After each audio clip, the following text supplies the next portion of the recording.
Branches galore here on Farmersville, West Carrollton Road, and none of this is from the first round of storms. I just go to pull the compartment to get my sunglasses, and I put them on. I felt like the sunglasses Oh yeah, the metal face. on the side of the sunglasses. You really gotta be careful what you touch. So we're asking you, what things make you say ouch? This is just kicking the can down the road. Base officials are hoping to throw away that can altogether. I'm actually going to demonstrate how icy it is by moonwalking across the ice. Push this button here, and then the secretary in the main office will have to let them in. But most of that can just be picked up and removed. What's going to cause the biggest problem is the damage Thursday night's tornado caused to their roof. Tonight we're getting answers from the Dayton Fire Department after one of their own faces OVI charges for a second time. When it's really picked up, there's a car right there as I'm talking, just flying away. There's a car coming by here. So again, you want to be completely safe. Well, it doesn't pop as much. And this is how I look in the iPad 3. You can see the same red and blue tie. Their customers will be the safest. In Westchester, I'm Wale Aliyu. Normally when you add water or rain to the ground, it just soaks it up like a sponge. But the ground is already so oversaturated that any more water just creates this, puddles. I've been walking in it all morning long, trying to just grab stuff as it was floating away, try to keep the tubes cleaned out so water could go down through it. Ashley Noble doesn't normally have to walk on water when she leaves her house. We hope it doesn't happen again for a while. This is the second time in the past 2 years that it's happened, so it's a pain in the butt to clean up. Mud everywhere. My basement inside is full of water. I didn't even know it was raining. Lawrence Barnes is normally able to drive his car. And this is inside where the water's at now. This will be good for my insurance. Here at the Barnes residence, the water in their backyard came as high as 27 inches. When I first looked out the window, well, it was up and under our trees up there. I said, Mom, you better get out of the bed. We've been flooded. We've got a little bitty leak in the house. She thought that's what it was. And I said, no, we're being flooded. A lot of rain in a short time. Well, we just have to turn off the rain. A flooded driveway is not what Phyllis McCowan normally sees when she sits on her front porch. But as you drive through Fletcher and Conover, you'll notice nothing was normal today. McCowan has been around for a while and knows to expect the abnormal. This isn't the worst one. We had one in 1995.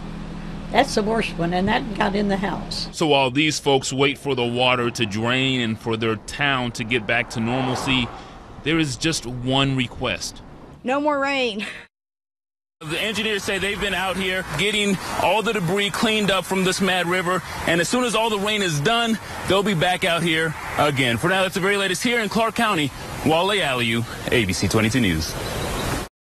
Jack, we just watched the final crews move through here as they're cleaning up. Now, we did speak with organizers just a little bit ago. They say they are 90% sure the show will go on tonight.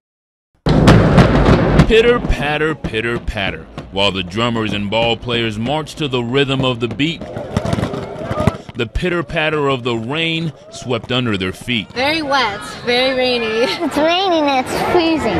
Yeah, and they're prepared. They have umbrellas. They're ready to go.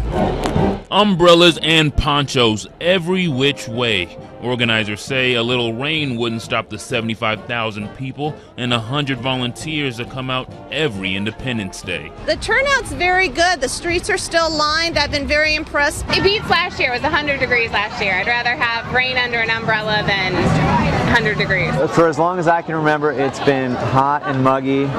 Today is just a different interpretation of the 4th. Little rain doesn't hurt anybody. Except for the baby that didn't stop crying and some of the vendors who wished more people were buying. The rain kind of screwed it up. It's cold and rainy, so people don't want lemonade. But the kids still want to dance and the dog still wants ice cream. Pony rides are still popular and the singers still do the karaoke. So take a picture and walk as tall as you'd like. Enjoy the burgers on the grill, because sometimes the price is just right. You can't beat free hot dogs, right? We give out popcorn, lollipops, hot dogs until we run out. But no matter what, don't forget why you came. It's the Day of Independence, America's 237th birthday. Rain or shine. It's not going to rain on our parade. As you can see, the street sweepers are finishing up here. We're in transition. They're getting ready to move over to Centerville High School. Since there are no sidewalks going toward the school, it's a big safety issue. Milton Union students have to walk in the mud, grass, or possibly in the street.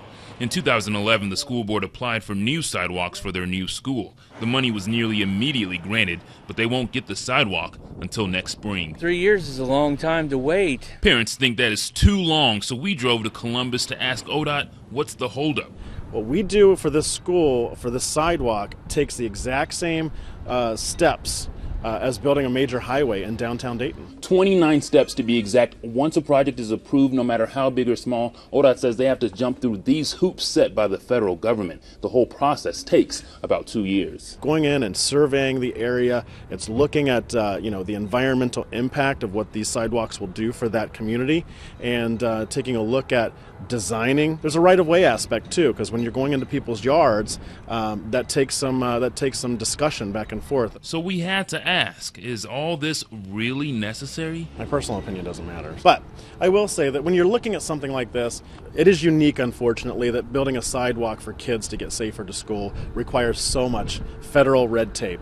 We're using federal money, and when that happens, you get a lot of strings attached to that. We showed this list to residents in West Milton. It looks like they're overkilling, because they got to wait and then have the quantities and notes reviewed, and then they got to review it again. It's a lot of red tape to go through to do a project that they're probably going to spend maybe a week on to do. The federal Safe Route to School grant is funding this $300,000 project. In West Milton, Wale Aliyu, Fox 45 News. When that verdict came down yesterday, the social media world went crazy. Check this out. 8 out of the 10 trending topics on Twitter were about Casey Anthony. In 2012, 11 people were killed in boating-related accidents in Ohio. Already this year, there have been 7 reported deaths. So before you take to the waterways, Alexandra Lewis joins us from Buck Creek State Park with what you need to know before setting sail.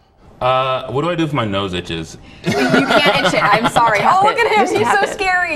Oh my, this is the first time I've seen myself. Okay, wow. And this is the blood that we are using for you, Wale. Kind of looks like jelly. It does. It's very, very peanut interesting. Butter, make a sandwich. Well, you are looking just wonderful this morning. The rotting flesh. I think there's a cream for this. Yeah, I need to see my doctor really quickly. You really do. I have to say that you're looking more glamorous than you ever have, and I think this is a good look for you. Thank you, Hillary. Now you're haunting the weather department. Yes. Oh, yes, that's a good one. You'll have to. Yeah. We'll do something maybe secretive to Chris Mulcahy. This is a ghost of Chris Mulcahy coming at you. No, but you're looking awesome, and I'm just going to touch this. This is oh gosh, that scared me actually. Plenty of sunshine. It is going to be absolutely gorgeous. I'm excited about this. You should this too. Well, I knew something was going to. I saw him go over there.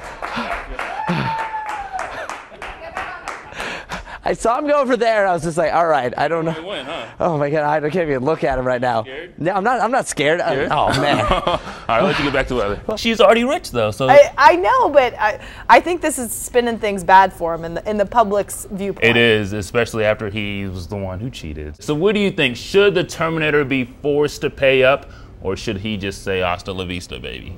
So let us know on our Facebook page, facebook.com/Dayton's News Source. Hit that like button and join in on the conversation. Yeah, that's going to be a messy legal battle when that heads to court. Maybe they'll settle outside of court. I don't know. That's what, you hope they do that and don't make it a big spectacle.